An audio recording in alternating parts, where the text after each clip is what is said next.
반갑습니다. 자, 오늘은 우리가 당뇨병의 조기 예측에 대해서 선행 연구에 대해 살펴보실 계획입니다. 자, 당뇨병 하시면 뭐가 떠오르시나요? 당뇨병은요, 대표적인 만성 질환이죠. 그래서 전 세계적으로 가장 빠르게 증가하고 있습니다. 세계보건기구에 따르면요, 당뇨병 환자의 수가 2030년까지 6억 한 4,280만 명이 이를 것으로 예상이 됩니다. 굉장히 높은 숫자이고요. 이 저자들이 사우디아라비아 저자들인데, 특히 사우디아라비아에서는 2030년까지 561만 명의 환자가 발생할 것으로 예상이 된다고 합니다. 사우디뿐만 아니라 한국도 지금 굉장히 빠른 속도로 당뇨 환자가 늘고 있죠. 따라서 당뇨병은 심각한 건강 문제를 야기를 하게 되고요. 따라서 무엇보다 이를 조기에 발견하고 관리하는 게 매우 중요합니다. 당뇨병 예측 방법에 대해서 살펴보자면, 우리가 기술이 발전하면서 당뇨병 예측에 이 기술의 발전이 큰 도움을 주고 있습니다. 특히 근래에 보시면 생명공학이나 공공의료의 발전 덕분에 민감한 건강 데이터를 처리할 능력들이 과거에 비해서 굉장히 향상이 되었습니다. 과거에서는 통계학에 기반한 모델들을 많이 사용해 왔는데, 최근에 보시면 머신러닝이라고 하는 기계학습 기술을 이용해서 다양한 변수를 동시에 분석해서 강력한 예측을 보여주고 있죠. 자, 통계에 기반한 모델들은 확률과 추론에 기반해서 개별적인 요인들을 살펴보는 거랑 다르게 이 머신러닝 사용하시면 여러분들 여러 변수를 동시에 아주 분석할 수가 있는 장점이 있습니다. 특히 이런 머신러닝 기술은요, 당뇨병을 조기에 발견하고 관리할 수 있는 가능성을 더 높여주고 있습니다. 선행 연구의 목적을 살펴보시면 주요 목적은 여러분들이 굉장히 익숙하실 겁니다. 피마 인디언 데이터셋, 그게 굉장히 유명한 퍼블릭 데이터잖아요. 자, 이걸 이용하고 그 다음에 사우디아라비아나 이집트의 이런 개인 데이터셋을 이용해서요, 당뇨병을 조기 예측할 수 있는 머신러닝 기반 기법을 개발하는 것이 이 연구의 목적이었습니다. 또 한 가지 재미난 게, 이 연구는 이제 거기서 그치는 것이 아니고 한 가지 이제 응용 기술을 또 만들어냈는데요. 그게 뭐냐면, 사용자 입력을 기반으로 해서 즉각적인, 그러니까 그 타임라인이죠, 실시간에 당뇨병 예측을 제공하는 소위 모바일 애플리케이션을 개발을 해서 조기 발전과 관리를 모니터링할 수 있는 그런 기술을 개발했다라는 게 이 연구의 좀 특장점이라 보시면 되겠습니다. 결과적으로 이러한 것들은 당뇨병 환자들이 질병을 조기에 발견하고요, 적절한 치료를 받을 수 있도록 도와주는 그런 일종의 기초 연구와 응용 연구를 같이 한 연구라 보시면 되겠습니다. 자, 그래서 데이터 수집에 대해서 살펴보도록 하겠습니다. 이 연구에서 보시면 두 가지 주요 데이터셋을 사용했습니다. 앞서 말씀드렸던 것처럼 첫 번째는 가장 우리가 퍼블릭 데이터로 많이 사용하고 있는 피마 인디언 데이터셋이죠. 피마 인디언 데이터셋은 여러분들이 캐글 같은 데서 많이 이용해 보셨을 것이라고 생각이 드는데요. 좀 간단히 말씀을 드리면 관측값이 총 768개입니다. 자, 그 다음에 두 번째는 사우디아라비아하고 이집트에서 수집한 개인 데이터셋으로 300개의 관측값을 포함을 하고 있습니다. 결국 이 케이스 자체는 많지는 않아요, 사실 보시면. 그 다음에 각 데이터셋에서 보시면 나이나 혈당, 인슐린, 혈압, 임신 횟수, 피부 두께, BMI, 바디 매스 인덱스죠. 그다음에 당뇨병 계보 함수, 결과 이런 것들이 다 포함이 되어 있습니다. 또 한 가지 보시면 이 데이터 컬렉션에서 데이터 이제 프리프로세싱 과정이 들어가 있는데요. 이 프리프로세싱 전처리 과정에서는 누락값하고 클래스 불균형 등의 문제를 해결했습니다. 예를 들면 누락된 값은요, 데이터의 평균값으로 대체를 했습니다. 이 대체하는 방법은 사실 여러 가지가 있는데, 그 중에 가장 보편적인 게 이제 평균값으로 대체하는 방법이고요. 보다 더 문제는 이제 클래스 임밸런스 불균형 문제가 있습니다. 임밸런스 프로블럼 문제를 스모트 기법을 사용해서 해결을 했습니다. 여러분들 스모트는 여기서 길게 설명을 드리진 않겠습니다만은, 우리가 마이너리티 어블 샘플링 테크닉이니까요, 소스 클래스, 마이너리티 클래스의 데이터를 생성해서 소위 어블 샘플링 기법이죠. 그래서 데이터셋의 균형을 맞추는 기법이고요. 궁금한 분들은 방법을 좀 찾아보시기 바랍니다. 자, 그 다음에 또 다른 이제 방법론적인 측면을 말씀을 드리자면, 바로 피처 셀렉션에 대해서 말씀드릴 수가 있습니다. 피처 셀렉션은요, 이 가장 중요한 것 중에 하나가 피처 셀렉션이라고 보시면 되겠습니다. 그래서 기계학습 모델의 성능을 상상시키는 데 있어서 굉장히 중요한 단계이고요. 이 피처 셀렉션 단계에서는 당뇨병 예측에 중요한 그러한 피처들을 식별했습니다. 그래서 보시면 여러 가지 상호 정보와 특징 선택 방법을 사용을 해서요, 저희가 이제 혈당 수준, BMI, 나이, 인슐린 이런 것들이 주요 특징으로 식별이 됐습니다. 자, 이게 왜 중요하냐면 제가 한번 이해를 돕기 위해서 예를 들어 설명을 해보겠습니다. 우리가 학교 성적을 예측한다고 가정해 볼게요. 그러면 성적에 영향을 미치는 여러 요인들이 있을 수 있잖아요. 예를 들면 공부 시간이라든지 수업 참여도라든지 숙제 제출 여부라든지 시험 준비 기간이라든지 이런 것들이 다 영향을 미칠 수가 있습니다. 자, 이 중에서 가장 큰 요인을 뭘까? 과연 성적에 가장 큰 영향을 미치는 요인이 뭘까? 이걸 찾아내는 게 바로 특징 선택이라 보시면 되겠습니다.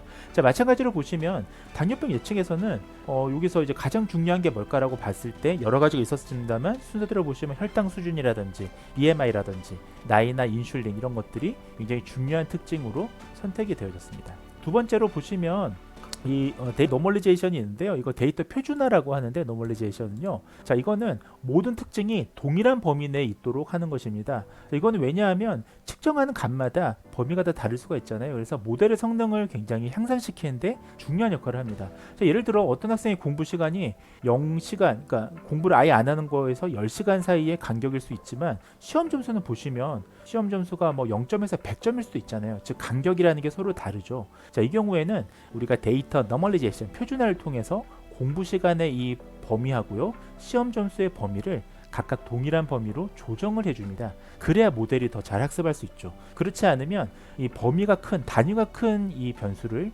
너무 과하게 학습하는 경향이 있거든요. 자, 그래서 데이터 표준화를 사용했다라고 보시면 되겠습니다. 자, 그 다음에 우리가 기계학습 알고리즘에 대해서 좀 살펴보도록 하겠습니다. 이 연구에서 보시면 다양한 기계학습 알고리즘이 평가되었는데요. 대표적으로 기본적으로 굉장히 많이 사용하죠. 로지스틱 리그레이션 등이 사용이 됐고요. 그 다음 랜덤 포레스트, 그 다음 KNN, 디시전 트리, 배깅, 에이다 부스트, XG 부스트, 그 다음에 보팅까지 사용이 됐습니다. 뭐 그 외에도 뭐 서포트 패턴 머신, 나이브 베이스 모델 등이 사용이 됐습니다. 자, 이 모델들에 대해서 간단히 설명을 한번 해보겠습니다. 자, 먼저 로지스틱 리그레이션은 뭐 너무나 잘 아시는 가장 이제 저희가 레퍼런스 모델, 참조 모델로 사용이 되는데요. 이는 분류 문제 해결할 때 주로 사용이 되고 통계학에서도 많이 사용이 됩니다. 보시면 특정 사건이 발생할 확률을 예측하는데 사용이 됩니다. 익스포넨셜 취해서 우리가 오즈 레이셔 같은 것들을 구하게 되죠. 그래서 예를 들어서 학생이 합격할 확률, 시험에 합격할 확률을 우리가 예측하는 데 사용할 수 있겠죠. 당뇨병 예측에서는 보시면 환자가 당뇨병에 걸릴 확률, 리스크 레이셔, 위험 확률 같은 것을 우리가 예측할 때 사용이 됩니다. 자, 그 다음에 로지스틱 리그레이션이 있습니다. 자, 로지스틱 리그레이션은 랜덤 포레스트가 있습니다. 랜덤 포레스트는 여러 개의 결정 트리를 이용해서 예측을 수행하는 언샘플 학습 방법이 되겠습니다. 그래서 이거는 다양한 틀의 예측을 결합을 해서요 최종 예측을 도출합니다. 자, 그래서 그 최종 결합한 우리가 성적을 예측할 수 있기 때문에 좀 오버피팅해서 조금 더 자유로운 그런 방법이라 보시면 되겠습니다. 그 다음에 KNN 같은 경우는 우리가 새로운 데이터가 어떤 그 포인트가 있습니다. 데이터 포인트가 있을 때 어떤 클래스에 속하냐, 그러니까 뉴 데이터가 들어왔을 때 기존의 A냐 B냐 어디에 속하냐에 따라서 가장 가까운 K의 이웃을 참조하는 알고리즘입니다. 그러니까 거리 기반으로 살펴보는 그 기법이라 보시면 되겠습니다. 자, 그 다음에 디시전 트리 같은 경우는요, 이것도 뭐 상당히 많이 사용을 하는데 간단히 말씀을 드린다면 이거는 데이터를 분할해서요 스플릿해서 이것들을 각각 프레딕션 예측하는 알고리즘입니다. 그래서 나무 구조로 되어 있고요, 분기점에서 데이터를 계속 분할해 나가면서 살펴봅니다. 그런 이제 알고리즘이다라고 보시면 되겠습니다. 자, 배깅 같은 경우도 간단히 말씀을 드리겠습니다. 배깅은 여러 개의 모델을 결합해서 예측을 수행하는 언샘플의 가장 기본적인 방법 중에 하나입니다. 그래서 각각의 모델이 독립적으로 학습을 하게 되고요. 예측을 수행한 이후에 그 예측을 결합해서 최종 예측을 도출하는 그런 방법이 사용이 됩니다. 자, 어떻게 보면 사실 랜덤 포레스트 같은 경우에 이 배깅하고 부스트랩이 같이 합쳐져 있는 거라 보시면 되거든요. 그래서 이 언샘블 모델의 가장 기본적인 거라 보시면 되겠습니다. 자, 그 다음에 AW 같은 경우는 이제 부스팅 모델에서 가장 베이스한 모델이라 보시면 되겠는데요. 이것은 약한 학습자, 위크 러너라고 합니다. 그래서 약한 학습자를 결합해서 강한 학습자, 스트롱 러너를 만드는 그런 언샘블 학습 방법이라 보시면 되겠습니다. 결국은 약한 학습자가 순차적으로 학습을 계속 하게 되고요. 그래서 이전 학습자의 오류를 계속적으로 보완을 하는 방식으로 예측을 수행합니다. 자, 그 다음에 XG 부스트는 2017년에 개발이 돼서 최근에도 좀 많이 사용되고 있는 버전인데요. 이건 이제 그레디언트 부스팅 알고리즘의 확장 버전이라고 보시면 되겠습니다. 이 성능도 높고 효율성도 굉장히 높은 것으로 여러 연구들에서 보고가 되어 있습니다. 여러 개의 약한 학습을 결합해서요. 마찬가지로 에이자부스처럼 강한 학습을 만드는 건데 이제 그 순차적으로 병렬 기법을 쓰는 건데 자세한 내용을 좀 생략을 하도록 하겠습니다. 자, 그다음 마지막은 아니고 보팅 방법 같은 경우도 보팅도 사실 언셈블 같은 방법이에요. 언셈블의 가장 기본적인 방법이에요. 그래서 여러 개의 모델로 예측을 하게 됩니다. 그 다음에 우리가 투표라고 하잖아요. 보팅이라는 말 자체가. 그래서 최종 예측을 여러 개의 학습자가 이제 예측한 것들을 갖고 투표를 하는 거예요. 그렇게 해서 최종 예측을 도출을 합니다. 자, 그 다음에 서포트 베터 머신은 우리가 이 데이터 포인트를 분리하는 최적의 경계선 서포트 마진이라고 하거든요. 이 마진을 찾는 그런 알고리즘이 되겠습니다. 그래서 고차원의 공간에서 데이터 포인트를 분리하는 하이퍼 플랜이라고 해요. 그래서 초평면을 찾아가는 이런 것을 우리가 서포트 베터 머신이라고 보시면 되겠습니다. 마지막으로 나이즈 베이스드 모델 같은 경우는 확률 기반이에요. 그래서 우리가 각 특징이 독립적이라고 가정을 합니다. 이 피처들이요. 그 다음에 주어진 특징 값에 대해서 각각의 클래스 확률을 계산을 합니다. 예를 한번 들어보겠습니다. 만약에 학생의 성적을 예측한다 라고 가정했을 때 우리가 공부 시간이 있고 수업 참여도가 있다. 근데 이것이 독립적이라고 인디펜던트라고 가정하고요. 그 다음에 주어진 공부 시간하고 수업 참여도에 대한 각각의 합격 확률을 계산하는 것. 자, 이런 것이 대표적인 이제 나이브 베이스드의 이런 예시가 되겠습니다. 자, 그 다음에 이 연구에서는 트레이닝하고 밸리데이션을 보시면 그 트레이닝 세트를 75%, 그 다음 테스트 세트를 우리가 25%로 각각 이제 분류해서 사용을 했고요. 그 다음 또 한 가지 여러분들이 보셔야 될 게 여기서는 가장 기본적이죠. 이게 방법이 그리드 서치라고 해서 그리드 서치 CV라는 방법을 이용해서 하이퍼 파라미터 최적화할 때 탐색하는 방법이에요. 그래서 가장 기본적인 방법이고 이걸 기본적으로 이런 그리드 서치를 이용하시게 되면 우리가 오버피팅을 방지할 수 있는 그런 이득이 있습니다. 자, 방법을 계속 지금 살펴보고 계신데요. 자, 그 다음에 세미 슈퍼바이스드 러닝, 준지도 학습에 대해서 말씀을 드리겠습니다.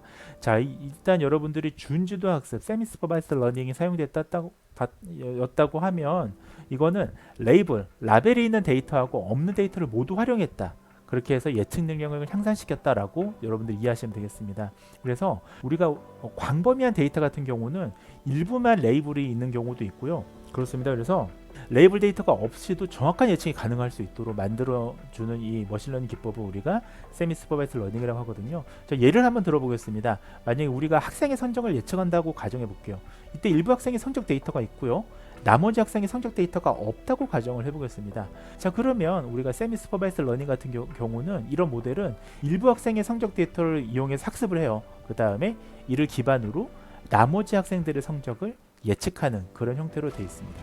데이터셋의 불균형 문제를 해결하기 위해서는 역시 앞서 말씀을 드렸던 것처럼 스모트를 이용했고요. 자, 스모트는 소수 클래스의 데이터를 더 늘려서 우리가 데이터 임밸런스 프로블럼을 해결하는 그런 방법이라고 말씀을 드렸습니다. 자, 예를 들면 당뇨병 환자가 훨씬 적잖아요. 비당뇨병 환자, 즉 건강한 사람들에 비해서요. 자, 이런 경우에는 스모트를 이용해서요, 인위적으로 우리가 그 당뇨병 환자의 데이터를 더 많이 샘플링을 더 많이 늘려줍니다. 이렇게 해서 데이터셋의 균형을 맞춰야 됩니다. 그렇지 않으면 이 머신러닝이 학습할 때 편향되게 학습을 하게 되거든요. 자, 그래서 모델이 소수 클래스에 대해서 더 잘 학습할 수 있도록 도와주는 이런 인밸런스 데이터의 핸들링을 사용했다라고 보시면 되겠습니다. 자, 제가 이 선행 연구를 선택한 이유 중에 하나는 이 연구에서 가장 기본적으로 익스플레이너블 AI를 쓰는 방법을 소개를 하고 있는데요. 자, 여기서 이 연구에서 적용했던 가장 기본적인 방법 중에 하나가 우리가 대다수 이 데이터 애널리시스들이 제일 많이 쓰는 것 중에 하나가 셰플레 밸류라는 게 있습니다. 셰플레 아딕션 익스플레이너이션이라고 해서요, 셰 밸류라고 표현을 하죠. 자, 이걸 썼습니다. 그래서 보시면 여기 있네요. 셰 밸류. 그래서 이 셰 밸류의 라이브러리가 있습니다. 그래서 라이브러리를 사용하시게 되면 여러분들이 모델의 예측을 해석할 수가 있습니다. 셰 밸류는 어떤 장점이 있냐면요, 각 피처들이 각각 예측에 얼마나 영향을 미치는지를 다 전역적으로 글로벌이라고 하는데요, 모든 것을 다 계산을 하게 됩니다. 그래서 예를 들어 볼게요. 학생의 성적을 예측할 때 공부 시간, 수업 참여도, 숙제 제출, 이런 것들이 있다고 가정해 볼게요. 각각의 독립된 피처가. 이게 그러면 그레이드, 성적에 얼마나 영향을 미치는지 셰플레 밸류를 통해서 우리가 계산을 할 수가 있습니다. 자, 그래서 근데 단지 문제점이 뭐냐 하면 이게 샘플 사이즈가 크거나 변수수가 많은 경우에는, 그러니까 시간이 굉장히 오래 걸려요. 이거는 글로벌한 계산 방법이기 때문에요. 자, 그래서 글로벌한 계산 방법에는 적합하지 않다는 말씀을 미리 좀 드리고 있습니다. 자, 모델의 투명력과 신뢰성을 향상시키는 데 굉장히 중요한 역할을 한다. 이렇게 말씀을 드리도록 하겠습니다. 자, 그 다음에 우리가 도메인에 어떻게 어댑테이션을 했느냐, 도메인 적응에 대해서 말씀드리겠습니다. 도메인 적응이라는 거는 우리가 모델이 다양한 인구나 환경에 적응할 수 있도록 하는 방법입니다. 소위 이거 제너레이션 같은 거라 보시면 되겠습니다. 이번 연구에서는 보시면 모델의 적응성을 그 도메인 적응 방법, 그러니까 도메인 어댑테이션을 통해서 우리가 입증을 했습니다. 이 연구자들이요. 그래서 초기 데이터셋을 넘어서 이제 다양한 인구, 다양한 인종, 이런 환경에 적용될 수 있다. 결국 인종과 민족이 다르더라도 당뇨병 환자들에게 적용할 수 있어야 되겠죠. 자, 예를 들면 이 연구자들이 개발한 피마 인디언 데이터셋하고요. 지금 연구자들이 또 뭘 썼죠? 사우디아라비아랑 이집트의 개인 데이터셋을 모두 사용했지 않습니까? 이때 모두가 다 높은 정확도와 F1 스코어, 이런 퍼포먼스가 굉장히 좋았다고 가정할게요. 이러면 결국은 이 모델은 다양한 데이터 소스에서 견고함, 굉장히 로버스트하다라는 걸 우리가 입증할 수 있는 거잖아요. 따라서 이런 식으로 우리가 도메인 어댑테이션을 했다, 연구자들 했다라고 강조하고 있습니다. 그 다음에 연구에서 제가 또 흥미로운 것 중에 하나가, 보통은 이제 앞에 이런 프리딕션 모델을 만들고 끝나버리는데 그게 아니고 연구에서는 모바일 애플리케이션을 개발했습니다. 그래서 가장 높은 성능을 이제 연구에서 보였던 게 바로 XGBoost 모델하고 스모트를 결합한 모델이었어요. 그래서 이 사용자 입력 기능을 기반으로 우리가 재미난 게 이제 실시간, 리얼타임이죠. 실시간으로 당뇨병 예측을 제공하는 이런 모바일 애플리케이션을 개발을 한 게 이 연구에서 좀 특이한 점입니다. 그래서 이 앱은 사용자 친화적인 도구이고요. 그 다음에 개인이 자신의 당뇨병 위험을 평가하고 조기 발견하고 예방 조치를 취할 수 있도록 일종의 모니터링 기능을 해줄 수가 있겠죠. 그래서 모바일 애플리케이션에 보시면 사용자가 뭐 나이라든지 뭐 BMI라든지 혈당이라든지 이런 것들을 입력을 하게 되면 XGBoost 모델을 이용해서 이 당뇨병 위험을 early detection, 조기에 예측을 합니다. 그래서 예측 결과는요, 사용자가 이해하기 쉽게 제공이 되고요. 그렇게 비주얼레이션 해줘야겠죠. 그다음에 필요한 경우에 추가적인 의료 조치를 취할 수 있도록 안내를 해주거나 연결을 해줘야겠죠. 이제 그런 모니터링 앱을 개발했다라고 보시면 되겠습니다. 자, 모델 성능 지표 짧게 말씀을 드리겠습니다. 그래서 이 연구에서 결과적으로 보면 XGBoost 알고리즘하고 스모트를 같이 결합한 모델이 개인 데이터셋에서 97.4%의 애큐러시를 보였다고 하는데 상당히 높죠. 그리고 스코어가 0.95였고요. 그 다음에 AUC가 0.87이었습니다. 그리고 결합 데이터셋에서는요, 이걸 데이터를 결합했을 때는 81.1% 정확도가 좀 떨어질 수 있습니다. 이거 이제 개인 데이터셋이었으니까요. 그 다음에 F1 스코어 역시 좀 0.76으로 다소 떨어지고 AUC도 8으로 떨어졌습니다. 그래서 XGBoost 같은 경우에 다른 알고리즘보다 당뇨병 예측에 효과적이었다라고 연구자들이 입증을 했습니다. 자, 그 다음에 중요한 게 두 번째가 특징 중요도, 우리가 피처 임포턴스를 분석하는 것이 연구에서 중요했는데요. 보시면 연구 결과 보시면 혈당이나 BMI나 인슐린, 이런 것들이 당뇨병 예측의 가장 중요한 특징으로 연구에서는 확인이 됐습니다. 그래서 이런 특징들이 모델의 정확성이나 신뢰성을 높이는 데 굉장히 중요한 역할을 했다라고 볼 수가 있겠습니다. 또 셰플레 밸류 분석을 통해서 각 특징이 어떻게 이게 예측에 기여하는지를 연구에서는 제시를 했다라는 것이 또 한 가지의 연구의 주요한 발견점이라 볼 수가 있겠습니다. 그 다음에 모바일 애플리케이션 성능, 퍼포먼스를 보시면 모바일 앱 같은 경우는 사용자 입력을 기반으로 해서 즉각적으로 리얼타임으로 당뇨병 위험 평가를 성공적으로 제공을 했다라고 연구자들이 강조를 하고 있습니다. 특히나 이제 사용자 피드백이 굉장히 중요한데요. 초기 사용자 피드백이 결국 앱의 사용 용이성, 유틸리티랑 그 다음에 예측의 명확성, 이런 데에 대해서 사람들이 이건 보통 이제 주관적인 만족도로 분석을 하거든요. 그래서 대체로 주관적인 만족도가 높았다라는 게 연구의 또 다른 발견점입니다. 자, 이제 마지막 논의가 되겠습니다. 그럼 이 연구가 어떤 시사점을 가지느냐에 대해서 말씀드리겠습니다.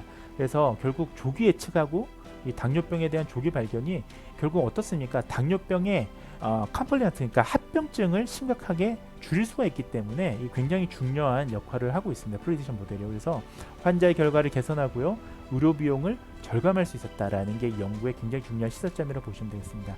그 다음에 모델의 적응성하고 그 다음에 모바일의 통합을 통해서 다양한 의료 환경에서의 광범위한 사용 가능성을 보여줬다. 결국 일반화가 되었다라고 이제 연구자가 강조를 하고 있죠.